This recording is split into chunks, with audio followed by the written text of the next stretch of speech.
Hello my dear friends, this is Akanksha Singh. Welcome you on YouTube channel Way to JRF. कैसे हैं आप सब? आज का टॉपिक है एनीमिया, रक्त अल्पता. I am Akanksha Singh. I am pursuing my PhD from Vasantrao Naik Marathwada Agriculture University, Maharashtra, and I had qualified both NET and SRF.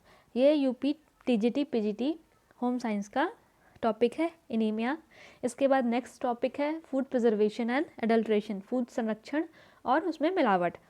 तो इसके बाद नेक्स्ट टॉपिक होगा फूड प्रिजर्वेशन एंड एडल्ट्रेशन का. And अगर आप channel पे नए हैं, पहली बार हैं, तो प्लीज़ चैनल को सब्सक्राइब करके ज़रूर जाइएगा और कमेंट में बताइए आपको वीडियो कैसे लगी और वीडियो को पूरा ज़रूर देखिएगा. स्टार्ट करते हैं वीडियो. एनीमिया होता है टू टाइप का, एक न्यूट्रिशनल डेफिशिएंसी एनीमिया और एक आयरन डेफिशिएंसी एनीमिया. तो पढ़ेंगे दोनों में डिफरेंस क्या क्या है और न्यूट्रिशनल एनीमिया क्या है. Nutritional anaemia may be defined as the condition that result from the ability of erythropoietic tissue to maintain a normal hemoglobin concentration. ये जो erythropoietic tissues या erythropoietic cells जो होती हैं, ये जब मैच्योर होती हैं तो ये मैच्योर होने के बाद बनती हैं रेड ब्लड सेल्स. जब erythropoietic टिश्यू या erythropoietic सेल्स जब इनमें इनएबिलिटी होगी या फिर ये erythropoietic जो है ये फर्स्ट स्टेज है रेड ब्लड सेल्स बनने की. अगर यहाँ पे ही कोई न्यूट्रिशनल डेफिशिएंसी हो गई या कुछ इनएबिलिटी हो गई तो रेड ब्लड सेल्स नहीं बनेंगी. जब रेड ब्लड सेल्स नहीं बनेंगी तो इनमें हीमोग्लोबिन का कंसंट्रेशन नॉर्मल लेवल में नहीं होगा. जब हीमोग्लोबिन का कंसंट्रेशन नॉर्मल लेवल पे नहीं होगा मींस कम होगा. अब जब कोई चीज़ कम होती है अपने नॉर्मल लेवल से तो उसको बोलते हैं डेफिशिएंसी. तो यहाँ पे ये न्यूट्रिशन की डेफिशिएंसी से जो हीमोग्लोबिन का लेवल कम हो रहा है तो इससे हो जाएगा न्यूट्रिशनल डेफिशिएंसी एनीमिया, क्योंकि जब हीमोग्लोबिन लेवल कम होता है तब होता है एनीमिया. और यहाँ पे न्यूट्रिशन की डेफिशिएंसी से हो रहा है तो ये होगी nutritional anaemia. Nutritional anaemia is caused by the absence of any dietary essentials that is involve in the haemoglobin formation or by the poor absorption of these dietary essentials. एक और रीज़न है ये न्यूट्रिशनल एनीमिया का, वो है कि कोई भी जो डाइटरी एसेंशियल्स है मीन्स ऐसी डाइट में कोई एसेंशियल सब्सटेंस जो हीमोग्लोबिन के लिए बहुत ज़्यादा एसेंशियल हो, अगर उसकी डेफिशिएंसी हो रही है, उसका फॉर्मेशन, उसके कोई भी न्यूट्रिशनल टर्म है या फिर कोई भी न्यूट्रिशनल सब्सटेंस है जिसकी वजह से हीमोग्लोबिन का फॉर्मेशन नहीं हो रहा है तो भी होगा ये न्यूट्रिशनल एनीमिया. क्योंकि हीमोग्लोबिन के फॉर्मेशन के लिए आयरन चाहिए होता है, vitamin B6, vitamin C, protein. इनमें से अगर कोई भी एक एसेंशियल टर्म या एसेंशियल सब्सटेंस डाइट में अनअवेलेबल है या फिर डाइट में नहीं है तो वो भी कॉज करता है nutritional anaemia. Next point is some anaemia are caused by the lack of either dietary iron, जो डाइट में आयरन प्रेजेंट है वो, या फिर high quality of protein, diet में जो भी कंज्यूम कर रहे हैं, जो भी फूड ले रहे हैं उसमें अगर प्रोटीन नहीं है तो हाई क्वालिटी प्रोटीन की कमी, लैक ऑफ पायरोडॉक्सिन या फिर विटामिन B6 का नहीं, B6 जो है डाइट में अवेलेबल नहीं है, which catalyses the synthesis of haem protein called molecules called haemoglobin. ये जो सारे सब्सटेंस बताया है कि iron, dietary iron, high quality protein, pyridoxine, vitamin B6, इसमें से अगर कुछ भी सब्सटेंस या कोई भी इसेंशियल न्यूट्रिएंट्स डाइट में अनअवेलेबल है या डेफिशिएंसी है तो उसका इफेक्ट पड़ता है हीमोग्लोबिन मॉलिक्यूल फॉर्मेशन में. जो ये हीमोग्लोबिन के मॉलिक्यूल बनते हैं इनमें से अगर कुछ भी डेफिशिएंट है तो हीमोग्लोबिन के मॉलिक्यूल जो है उनमें प्रॉपर हीमोग्लोबिन या आयरन का कंसंट्रेशन नहीं होगा जिसकी वजह से एनीमिया कॉज होगा. Next point, by lack of vitamin C की कमी से क्या इफेक्ट पड़ता है देखते हैं. Which influences the rate of iron absorption into the tissue. जो विटामिन सी है ये आयरन के एब्जॉर्प्शन में हेल्प करता है, क्योंकि जब भी देखो सैलड वगैरह खाते हैं तो उसमें ऊपर से लेमन या फिर नींबू का रस डालते हैं क्योंकि उसमें विटामिन सी होता है. और जो ये सैलड है लाइक बीट रूट हो गया, कुकम्बर हो गया, बीट रूट तो specially rich portion of iron, तो इसमें लेमन इसलिए डालते हैं क्योंकि ये आयरन के एब्जॉर्प्शन में हेल्प करता है. देन उसके बाद आता है विटामिन ई. विटामिन ई की अगर कमी है तो क्या होता है, lack of vitamin E which affect the stability of red blood cell membrane. जो सेल मेम्ब्रेन होती है, रेड ब्लड सेल की जो मेम्ब्रेन होती है, जो हीमोग्लोबिन के कंसंट्रेशन को मेंटेन करने में हेल्प करती है। और अगर ये विटामिन ई की डेफिशिएंसी होगी तो जो रेड ब्लड सेल्स में जो मेम्ब्रेन है वो मेम्ब्रेन वीक होने लगेगी। जब वो वीक होने लगेगी तो मेम्ब्रेन से जो मटेरियल ट्रांसपोर्ट होता है एक साइड से दूसरी ओर, उसको बोलते हैं ऑस्मोसिस। तो ये ऑस्मोसिस की प्रोसेस को प्रॉपर ढंग से नहीं होगी। जब ये प्रॉपर ढंग से नहीं होगी तो आयरन का जो कंसंट्रेशन लेवल है वो मेंटेन नहीं होगा। जब वो मेंटेन नहीं होगा तो वो भी कॉज करेगा न्यूट्रिशनल एनीमिया। नेक्स्ट, ये हिंदी में है तो हिंदी में भी देख लीजिए। एंड हाँ, टेलीग्राम का लिंक दिया हुआ है डिस्क्रिप्शन में, तो वहाँ से आप टेलीग्राम चैनल को सब्सक्राइब कर लीजिए, वहाँ पे आपको सारा PDF मिल जाएगा। Causes of anaemia in different age group. Different age group जैसे इन्फेंसी है, चाइल्डहुड है, एडोलसेंस है, प्रेगनेंसी, ओल्ड एज, ये सब जो एज ग्रुप हैं, हर एक एज ग्रुप में न्यूट्रिशनल डेफिशिएंसी एनीमिया होती है। तो उसके मेन रीजंस क्या हैं, क्यों होती है? तो सबसे पहले देखते हैं infancy. inadequate iron stores at birth due to low birth weight or due to preterm। Like जो इन्फेंट है, अगर वो प्रीटर्म मीन्स जो उसकी जो उसका बर्थ डेट थी उससे पहले, मीन्स 36 वीक से पहले अगर बर्थ लेता है, या फिर उसका जो बर्थ वेट है वो 2.5 kg से कम है, और अगर प्री टर्म है, लो बर्थ वेट है, तो ऑब्वियस से उसमें जो स्टोर्स होंगे आयरन के इन्फेंट में वो कम होंगे। तो इस एक वजह ये हो सकती है कि ये न्यूट्रिशनल एनीमिया कॉज करने की। Then next point is multiple births, means twins होना, ट्रिपल्स होना, या फिर जल्दी जल्दी प्रेगनेंसीज होना, तो ये भी कॉज करता है nutritional anaemia. Infant who is breast fed by a mother who is strict vegetarian. अगर जो मदर है वो स्ट्रिक्ट वेजिटेरियन है, क्योंकि वेजिटेबल जो भी वेजिटेरियन आयरन है या फिर जो प्लांट बेस्ड आयरन है in compare to animal iron, तो जो एनिमल सोर्स होता है आयरन का वो ज़्यादा अच्छा होता है, उसकी बायो अवेलेबिलिटी ज़्यादा अच्छी होती है। जो एनिमल ओरिजिन का आयरन होता है बॉडी में एब्जॉर्ब अच्छे से हो जाता है, उसकी अवेलेबिलिटी अच्छी होती है। तो अगर प्लांट बेस्ड जो मदर है वो वेजिटेरियन है, प्लांट बेस्ड आयरन सोर्स ले रही है, तो उसकी वजह से भी न्यूट्रिशनल एनीमिया हो सकता है। Infant who is on milk diet without proper weaning food, क्योंकि नॉर्मली वीनिंग स्टार्ट करते हैं 6 मंथ से, और जो इन्फेंट है वो आफ्टर 6 मंथ भी उसको अगर वीनिंग फूड नहीं दे रहे हैं, वो सिर्फ मिल्क डाइट पे बेस्ड है, तो उसकी वजह से भी, क्योंकि आफ्टर 6 मंथ मिल्क से सारे न्यूट्रिएंट्स नहीं फुलफिल हो पाते हैं, तो उसकी वजह से भी न्यूट्रिशनल एनीमिया कॉज करेगा। लेट वीनिंग मीन्स वीनिंग जो है वो 6 मंथ पे ना स्टार्ट करके 8 मंथ 9 मंथ पे स्टार्ट हो रही है, उसकी वजह से भी प्रॉब्लम करेगा, एनीमिया कॉज करेगा।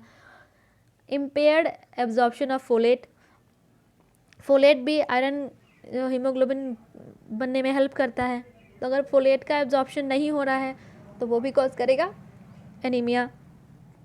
Regional enteritis, Crohn's disease, coeliac disease, अगर रीजनल वहाँ पे कि वहाँ का रीजन कैसा है, वहाँ के सोसाइटी कैसी है, वहाँ पे फूड हैबिट्स क्या हैं, ये सब। उसके बाद Crohn's disease means copper and iron दोनों का, अगर दोनों का एक रिलेशन होता है, अगर कॉपर ज़्यादा हो गया तो आयरन का एब्जॉर्प्शन कम होगा, अगर आयरन ज़्यादा हो गया तो कॉपर का एब्जॉर्प्शन कम होगा।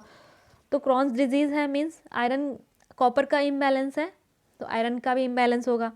देन इसके बाद सीलिएक डिजीज़, क्योंकि सीलिएक डिजीज़ ये प्रोटीन है जो वीट में पाया जाता है, अगर वीट प्रोटीन की डिसेबिलिटी हो रही है तो, क्योंकि प्रोटीन भी गुड मेन सोर्स है हीमोग्लोबिन फॉर्मेशन का, तो प्रोटीन की डेफिशिएंसी होगी तो उसकी वजह से भी एनीमिया कॉज करेगा। ये है हिंदी में। इसकी एक पूरी प्लेलिस्ट है जिसमें सारे ऐसे डिस्क्रिप्टिव टॉपिक वाइज वीडियोस हैं, तो प्लेलिस्ट का लिंक दिया है डिस्क्रिप्शन में, तो वहाँ से आप पूरी प्लेलिस्ट चेक कर लीजिएगा। इसके पहले के सारे, ये शायद 3rd लेक्चर है या 4th लेक्चर है, तो उसके पहले के सारे लेक्चर्स उसमें अवेलेबल हैं, तो आप वो भी ज़रूर देखिएगा। उसके बाद आता है childhood. Childhood means after 2 year, 2 to 4 year. Dietary deficiency means जब बच्चा थोड़ा बड़ा हो जाता है तो फिर वो प्रॉपर मतलब कि खाना नहीं, बच्चे देखो जो बच्चे 2 to 4 ईयर वाले बच्चे होते हैं वो एक साथ कभी मतलब एक साथ बैठ के प्रॉपर फूड नहीं लेते हैं, उस टाइम ये खेलने में ज़्यादा बिजी रहते हैं। इस 2 to 4 ईयर के बच्चे, तो उनको वो प्रॉपर टाइम पे खाना नहीं खाते हैं, तो इसकी वजह से डाइटरी डेफिशिएंसीज हो सकती हैं। Due to hookworm infection occur blood loss. Hookworm infection means जो ये कीड़े हैं, हुक वॉर्म्स जो हैं, ये भी एनीमिया का एक मेन रीज़न है, क्योंकि बच्चे बाहर धूल मिट्टी में खेलते हैं। और ये जो हुक वॉर्म इन्फेक्शन होता है ये थ्रू डस्ट की वजह से होता है। ये मेन सोर्स होता है चाइल्डहुड, जो 2 to 4 ईयर्स के बच्चे हैं, चाइल्डहुड ईयर के बच्चों में मेन रीज़न होता है हुक वॉर्म इन्फेक्शन। एक एनीमिया का एक main reason hook warm infection होता है। देन आता है neglect of female, like girl boy, female child, जो अगर लड़की है तो कहीं कहीं पे होता है कि नेग्लेक्ट कर देते हैं कि हाँ लड़की है, और लड़के पे ज़्यादा कंसंट्रेट करते हैं, तो उसकी वजह से भी हो सकता है। Child chronic intestine blood loss included by exposure to a heat labile protein in a whole cow milk. Chronic intestine disease means अगर लॉन्ग टाइम से इंटेस्टाइन में कोई प्रॉब्लम हो रखी है, या फिर बच्चे को या कोई प्रोटीन से एलर्जी है, तो उसको प्रोटीन ज़्यादा एक्सेस अमाउंट ऑफ प्रोटीन देना, इससे यहाँ पे ब्लड लॉस होगा। प्रोटीन है तो प्रोटीन से हीमोग्लोबिन फॉर्मेशन प्रॉपर नहीं हो रहा है, तो उसकी वजह से भी एनीमिया कॉज कर। ये हिंदी में है तो आप हिंदी में भी ज़रूर देखिएगा। एंड हाँ, एक मॉक टेस्ट सीरीज़ भी है यूपी टीजीटी पीजीटी के लिए, तो उसका भी लिंक डिस्क्रिप्शन में दिया है, तो वहाँ से आप वो प्लेलिस्ट भी ज़रूर चेक करिएगा। अभी तक 4 मॉक टेस्ट सीरीज़ हो चुकी हैं, हर एक टेस्ट सीरीज़ में 20 क्वेश्चंस हैं। नेक्स्ट है एडोलेसेंस। एडोलेसेंस में क्या न्यूट्रिशनल प्रॉब्लम आती है, क्या न्यूट्रिशनल डेफिशिएंसी होता है जिसकी वजह से एनीमिया कॉज करता है। Adolescence at a time of menarche, girls में जब मेनार्के मेंस्ट्रुअल साइकिल स्टार्ट होते हैं, तो ये भी एक रीज़न है आयरन डेफिशिएंसी का, एनीमिया कॉज करने का। ग्रोथ स्पर्ट विद अ सब ऑप्टिमल हेमोपोइटिक कंटेंट मीन्स जो 13 to 15 की एज आती है, वो एक ग्रोथ स्पर्ट पीरियड होता है। इस टाइम बहुत फास्ट ग्रोथ टेक प्लेस करती है, बहुत फास्ट ग्रोथ होती है, तो यहाँ इस एज में जो भी न्यूट्रिशनल रिक्वायरमेंट होती है वो हाई होती है। और अगर प्रॉपर न्यूट्रिशनल रिक्वायरमेंट फुलफिल नहीं हो रही है, जैसे haemopoietic content means vitamin C, B6, उसके बाद प्रोटीन, आयरन, ये सब अगर प्रॉपर न्यूट्रिएंट नहीं मिल रहे हैं, तो ये भी एक रीज़न बनता है कि ग्रोथ स्पर्ट में जो न्यूट्रिशनल रिक्वायरमेंट है वो बढ़ जाती है। न्यूट्रिशनल रिक्वायरमेंट बढ़ जाने की वजह से कुछ न्यूट्रिशनल सब्सटेंस अगर फुलफिल नहीं हो पा रहे हैं, तो वो भी एक कॉज करता है न्यूट्रिशनल एनीमिया का। जेंडर डिस्क्रिमिनेशन, यही मेल फीमेल का डिस्क्रिमिनेट करना कि मेल है उस पर ज़्यादा कंसंट्रेट करना, ज़्यादा ध्यान देना है, गर्ल चाइल्ड है तो उस पर उतना ध्यान नहीं देते हैं। आयरन डिप्लीशन अगर in girl who take part in extensive exercise, जो गर्ल्स बहुत ज़्यादा एक्सरसाइज करती हैं तो उनमें आयरन डिप्लीशन होता है, क्योंकि आयरन ऑक्सीजन कैरी करता है, तो जब ज़्यादा एक्सरसाइज होगा तो ऑक्सीजन का लेवल बढ़ेगा, तो उसकी वजह से आयरन का डिप्लीशन होता है। Early marriage with pregnancy means कम एज में शादी हो जाना, उसके बाद फिर प्रेगनेंसी, तो ये भी एक रीज़न होता है एनीमिया का। Excess blood loss during menstruation में अगर एक्सेस ब्लड लॉस हो रहा है, ज़्यादा ब्लीडिंग हो रही है, तो उसकी ये भी एक रीज़न होता है एनीमिया का। नेक्स्ट ये हिंदी में है, तो हिंदी में भी आप देख लीजिए। नेक्स्ट आता है adult.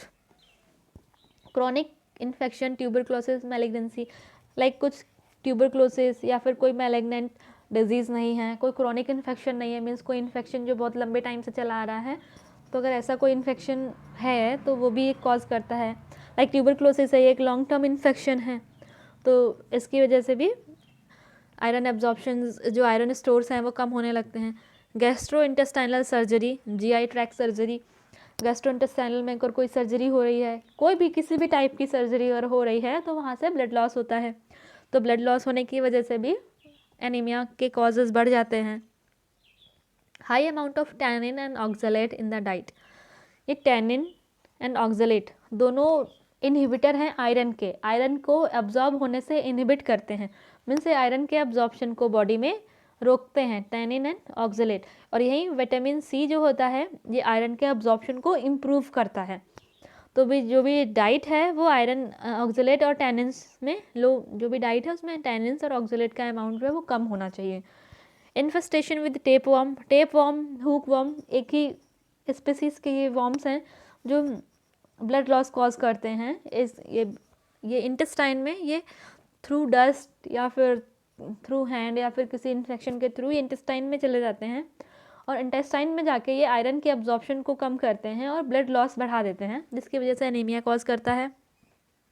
Drug induced anaemia, methotrexate and immunosuppressive interferes folate metabolism. कोई ड्रग्स ले रहे हैं जिनमें मेथेक्सट्रेन है, ये मेथेक्सट्रेन जो है ये एमिनो एसिड्स को और फोलेट को सप्रेस करता है, एमिनो एसिड के एब्जॉर्प्शन को और फोलेट के मेटाबॉलिज्म को सप्रेस करता है, मीन्स कम कर देता है। और फोलेट एक एसेंशियल सब्सटेंस है, एसेंशियल न्यूट्रिएंट है हीमोग्लोबिन फॉर्मेशन के लिए। तो ये मेथेक्सट्रेन ये ड्रग है, ये भी एनीमिया कॉज करता है। ये है हिंदी में, तो हिंदी में भी देख लीजिए। नेक्स्ट आता है प्रेगनेंसी। इन प्रेगनेंसी में न्यूट्रिशनल रिक्वायरमेंट इंक्रीज़ कर जाती है, बहुत ज़्यादा इंक्रीज़ करती हैं। तो अगर वो न्यूट्रिशनल जो रिक्वायरमेंट है प्रॉपर फुलफ़िल नहीं हो रही हैं तो वो भी कॉज करता है एनीमिया। एंड जो भी प्रेगनेंसी है उसमें बहुत सारे फिजियोलॉजिकल चेंज होते हैं, ब्लड वॉल्यूम बढ़ता है। जब ब्लड वॉल्यूम बढ़ता है तो हीमोग्लोबिन का कंसंट्रेशन कम होने लगता है। देन इंक्रीज पैरिटी, यही कि जो ब्लड वॉल्यूम का बढ़ना और हीमोग्लोबिन का कंसंट्रेशन कम होना, इसको बोलते हैं पैरिटी। हीमोडाइल्यूशन, जब ब्लड का वॉल्यूम बढ़ेगा और आयरन जो हीमोग्लोबिन का कंसंट्रेशन है वो जब कम होगा तो उसको बोलते हैं हीमोडाइल्यूशन। मीन्स जो ब्लड है, ब्लड को हीम बोलते हैं, ब्लड का डाइल्यूशन होना। जब ब्लड का वॉल्यूम बढ़ना बट कंसंट्रेशन कम होना, उसको बोलते हैं हीमोडाइल्यूशन। लाइक एक ग्लास शरबत बनाया, उसमें 2 स्पून शुगर डाली, ठीक है, तो वो कंसंट्रेशन सही था। उसके बाद उसमें और पानी ऐड करते जा रहे हैं बट उसमें शुगर ऐड नहीं कर रहे हैं, तो ये होगा डाइल्यूशन। क्योंकि इसको सेम ऐसा ही है, जो हीमोग्लोबिन था पहले, जो ब्लड था उसमें हीमोग्लोबिन का लेवल था 16। अब हीमोग्लोबिन का कंसंट्रेशन तो 16 ही है बट उसमें ब्लड की वॉल्यूम बढ़ता जा रहा है। जब ब्लड का वॉल्यूम बढ़ेगा तो कंसंट्रेशन कम होगा, इसी को बोलते हैं हीमोडाइल्यूशन। लो मैटरनल एज मीन्स कम एज पे शादी हो जाना। कल्चरल बिलीव्स, और कहीं पे कुछ कल्चरल बिलीव्स होते हैं कि ये फूड नहीं देना, वो फूड नहीं देना, तो ऐसे इनअप्रोप्रिएट प्रैक्टिसेस। उसके बाद इन्फेक्शन विच में interfere with intake absorption and assimilation of nutrients. अभी देखो पढ़ा था, ऑक्सलेट है, फाइटेट है, ये सब आयरन के जो एब्जॉर्प्शन को हिंडर करते हैं। तो ऐसे ही कुछ इन्फेक्शन होना या मीन्स कोई क्रॉनिक डिजीज़ है, बार बार इन्फेक्शन हो रहा है, फीवर हो रहा है, कुछ भी, या फिर उसके बाद कुछ ऐसे सब्सटेंस जो इंटरफियर करते हैं एब्जॉर्प्शन ऑफ ऐसे न्यूट्रिएंट, मीन्स जो न्यूट्रिएंट्स हीमोग्लोबिन के फॉर्मेशन के लिए एसेंशियल हैं, ऐसे न्यूट्रिएंट्स का एब्जॉर्प्शन हिंडर करते हैं, लाइक ऑक्सलेट हो गया, फोलेट हो गया, ये सब। उसके बाद प्रेगनेंसी रिलेटेड कॉम्प्लिकेशंस, अगर प्रेगनेंसी से रिलेटेड कुछ कॉम्प्लिकेशन है तो उसकी वजह से भी न्यूट्रिशनल एनीमिया कॉज करता है। देन आता ये है हिंदी में भी आप देख लीजिएगा। देन आता है old age, dietary deficiency, folic acid. Old age में फॉलिक एसिड का एब्जॉर्प्शन कम हो जाता है तो उसकी फॉलिक एसिड एक डिफिशियंसी एक रीज़न है। Atrophic gastritis and bacterial overgrowth of B12। Atrophic gastritis means intestine में कुछ इम्बैलेंस होना, या फिर जो विटामिन B12 है इसमें जो भी बैक्टीरिया प्रेजेंट होते हैं उनका ओवरग्रोथ कर जाना, या फिर विटामिन B12 का प्रॉपर एब्जॉर्प्शन नहीं होना। Gastrointestinal blood loss from malignant disease, practical disease, कोई भी मैलिग्नेंट डिजीज़ है लाइक ट्यूमर, कैंसर एक्सेट्रा, या फिर कोई gastrointestinal blood loss means intestinal problem है या गैस्ट्रोइंटेस्टाइन में कोई सर्जरी हुई है, वहाँ से ब्लड लॉस हो रहा है। उसके बाद ड्रग्स, कुछ ड्रग्स हैं जो आयरन के एब्जॉर्प्शन को हिंडर करते हैं, आयरन के एब्जॉर्प्शन को रोकते हैं बॉडी में, ऐसे ड्रग्स। उसके बाद use of non steroidal anti inflammatory drugs, जो नॉन स्टेरॉइडल और एंटी इन्फ्लेमेटरी ड्रग्स होते हैं ये भी आयरन के और प्रोटीन के एब्जॉर्प्शन को बॉडी में रोकते हैं। तो ये भी जब आयरन एंड प्रोटीन नहीं पहुंचेगा तो हीमोग्लोबिन के जो रेड ब्लड सेल्स हैं इनमें जो हीमोग्लोबिन है वो फॉर्मेशन नहीं होगा, तो भी एनीमिया कॉज करेगा। उसके बाद साइकोलॉजिकल प्रॉब्लम्स, कुछ साइकोलॉजिकली माइंड में कभी कभी जो हो जाता है कि नहीं हमको ये डिजीज़ है, या कुछ साइकोलॉजिकली खुद ही लोग सेल्फ में महसूस करने लगते हैं कि नहीं ऐसा प्रॉब्लम है, वैसा प्रॉब्लम है, या हमको किसी को भी लाइक एनीमिया है या फिर ऐसा, तो साइकोलॉजिकली कुछ प्रॉब्लम या फिर साइकोलॉजिकली लोग कुछ भी दिमाग में अपने इमेजिनेशन कर लेना, loneliness, poor absorption and chronic inflammatory disease. अकेले रहने में थोड़ा सा, अगर अकेले कोई रहता है तो उसमें डिप्रेशन होना, उसकी वजह से जो एब्जॉर्प्शन है और जो भी लाइफ स्टाइल है वो हिंडर होना। उसके बाद poor absorption, chronic inflammatory disease means long time से, लॉन्ग ड्यूरेशन से कोई इन्फेक्शन है या फिर कोई डिजीज़ है, उसकी वजह से जो भी न्यूट्रिएंट का एब्जॉर्प्शन है वो कम हो गया, या फिर जो स्टोर न्यूट्रिएंट्स थे वो भी डिप्लीट आउट हो गए, मीन्स जो भी स्टोर न्यूट्रिएंट्स थे वो भी ख़त्म हो गए धीरे धीरे। तो इसकी वजह से, इसकी भी एक वजह हो सकती है न्यूट्रिशनल एनीमिया की। तो ये हिंदी में है। उसके बाद types, hypochromic and microcytic anaemia. Hypo means, देखो hyper and hypo, hyper means ज़्यादा होना, हाइपो मीन्स कम होना। ऐसे ही micro and macro, macro means ज़्यादा होना, माइक्रो मीन्स कम। तो hypochromic and microcytic anaemia. There is a insufficiency of iron for the formation of haemoglobin, means haemoglobin के फॉर्मेशन के लिए सफिशियंट आयरन ना होना। And the red blood scalpels that tells the small and anaemia is said to be hypo. जब haemoglobin के formation के लिए sufficient iron ना हो, मीन्स जितना आयरन चाहिए उससे कम है, तो उससे जब कम आयरन होगा तो जो रेड ब्लड सेल्स हैं ये छोटी छोटी बनेगी। जब छोटी सेल्स बनेगी तो वो होगी हाइपोक्रोमिक एंड माइक्रोसाइटिक एनीमिया। इस टाइप की एनीमिया को जहाँ पे कम आयरन की वजह से जो रेड ब्लड सेल्स हैं वो छोटी रह जाती हैं, प्रॉपर मेच्योर नहीं होती हैं। जब छोटी रह जाती हैं इसलिए उनको बोलते हैं hypochromic and microcytic anaemia. Next type is, ये हिंदी में है, megaloblastic anaemia. Vitamin B12 and folic acid are coenzyme in DNA synthetic pathway. जो B12, विटामिन B12 और फॉलिक एसिड जो है ये DNA के सिंथेसिस में हेल्प करते हैं। अब DNA के सिंथेसिस में कैसे हेल्प करते हैं, DNA का क्या इफेक्ट है एनीमिया में, आगे देखते हैं। The deficiency of the vitamin or impair of their utilisation result in the damage or inadequate synthesis of DNA। कि यहाँ पे दिया B12 और फॉलिक एसिड जो हैं वो DNA के सिंथेसिस में हेल्प करते हैं। अब इन दोनों में से अगर किसी में भी कोई भी डिफिशिएंसी है या इम्पेयरमेंट है तो DNA का सिंथेसिस भी प्रॉपर नहीं होगा। अब जब DNA का सिंथेसिस प्रॉपर नहीं होगा, क्योंकि हर एक सेल में DNA प्रेजेंट होता है, ऐसे भी जो रेड ब्लड सेल्स हैं उनमें भी DNA प्रेजेंट होता है, तो ये DNA फिर अफेक्ट करता है रेड ब्लड सेल्स को। The maturation of red blood cells in the bone marrow is impaired, क्योंकि DNA का सिंथेसिस प्रॉपर नहीं हुआ। जब DNA का सिंथेसिस प्रॉपर नहीं हुआ तो बोन मैरो में उसका इफेक्ट पड़ता है। जब बोन मैरो में जो रेड ब्लड सेल्स बन रही हैं वो भी इम्पेयर होंगी due to the lack of folate या vitamin B12। Cells which enter the blood stream is are irregular in size, क्योंकि लास्ट में भी पढ़ा हमने हाइपोक्रोमिक एंड माइक्रोसाइटिक कि उसमें जो ब्लड सेल्स है उसका शेप छोटा रह गया, वो छोटी रह गई। तो जो रेड ब्लड सेल्स का जो शेप है, रियल शेप होता है, साइज़ होता है, वो इरेगुलर हो जाएगा। कुछ बड़ी हैं, कुछ छोटी सेल्स हैं, लार्जर देन नॉर्मल, नॉर्मल के कंपेयर में कुछ सेल्स बड़ी हैं, कुछ सेल्स छोटी हो गई, तो ये इरेगुलर शेप भी जो है एनीमिया कॉज करता है। And contains the full complete of haemoglobin is known as orthochromic microcytic anaemia, और इसको बोलते हैं ऑर्थोक्रोमिक माइक्रोसाइटिक एनीमिया। मीन्स जब विटामिन B12 फॉलेट की डेफिशिएंसी से DNA जो सिंथेसिस हो रहा है उसमें इम्पेयरमेंट होगा। जब DNA प्रॉपर सिंथेसिस नहीं होगा तो जो बोन मैरो में जो रेड ब्लड सेल्स सिंथेसाइज हो रही हैं वो भी इम्पेयर होंगी। तो इस एनीमिया को बोलते हैं ऑर्थोक्रोमिक माइक्रोसाइटिक एनीमिया। ये हिंदी में है।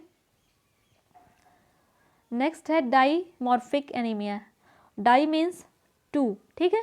वहाँ पे था कि विटामिन B12 या फिर फोलेट, दोनों में से कोई एक भी अगर डेफिशिएंट है तो वो एनीमिया कॉज करेगा। यहाँ पे है डाई मीन्स दोनों। If both iron and other form of other folate और विटामिन B12, आयरन या फिर B12 दोनों डेफिसिट हैं, दोनों सब न्यूट्रिएंट्स डाइट में नहीं प्रेजेंट हैं, तो उसकी वजह से जो डेफिशिएंसी होगी या जो भी एनीमिया होगी उसको बोलते हैं डाईमॉर्फिक एनीमिया। डाई मीन्स दो न्यूट्रिएंट, डाई मीन्स टू होता है, मीन्स टू न्यूट्रिएंट। जब आयरन और B12 दोनों की कमी होगी तब जो एनीमिया होगी उसको बोलते हैं डाईमॉर्फिक एनीमिया। यह है डाईमॉर्फिक एनीमिया। Thank you. अगर वीडियो आपको अच्छी लगी हो तो कमेंट करिए, वीडियो लाइक करके ज़रूर जाइए। यह है फेसबुक पेज, आप मुझे यहाँ से कांटेक्ट कर सकते हैं। यह है YouTube channel way to JRF, तो आप चैनल को सब्सक्राइब ज़रूर करिएगा। वीडियो को लाइक करिए, चैनल को सब्सक्राइब करिए और अपने फ्रेंड्स के साथ ज़्यादा से ज़्यादा शेयर करिए। मिलते हैं नेक्स्ट वीडियो में, तब तक के लिए stay happy, stay healthy, stay safe. Thank you, bye bye.